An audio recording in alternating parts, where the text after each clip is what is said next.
ஆச்சி மசாலா. எந்த சமையலும் ருசி தேடும் ரகசியம் ₹20.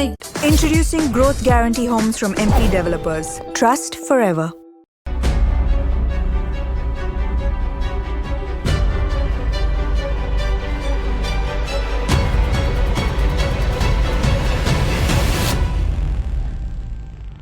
திருப்பூரில் 3 நாட்களாக நடந்த 24வது நெட் ஷோ கண்காட்சியில் கிட்டத்தட்ட 440 கோடி ரூபாய் அளவுக்கு வர்த்தக விசாரணை நடந்துள்ளது.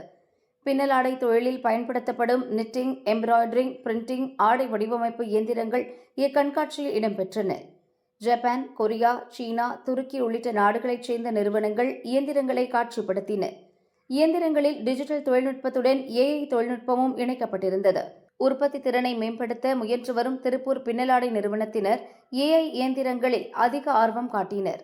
இதனால் எதிர்பார்த்ததை விட அதிக அளவில் வர்த்தக விசாரணை நடந்ததாக ஸ்டால் அமைத்த நிறுவனங்கள் தெரிவித்தன. பருத்தி பயன்பாடு அதிகரிக்கும். உலகளவில் பஞ்சு உற்பத்தி குறைந்து வரும் நிலையில் நூற்பாலைகளின் பஞ்சு பயன்பாடு தொடர்ந்து அதிகரிக்கும் என அமெரிக்க வேளாண் துறை கணித்துள்ளது.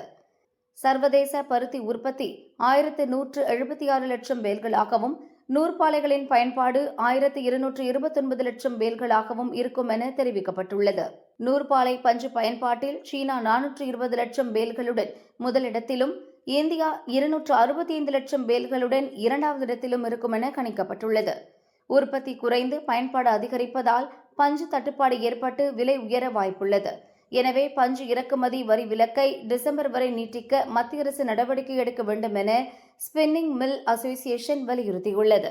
கொள்கை விளக்க குறிப்பு புத்தகத்தை முன்கூட்டியே வழங்குமாறு ஏற்கனவே புகார் அளித்தும் தாமதமாகவே வழங்குவதாக எடப்பாடி பழனிசாமி கூறினார்.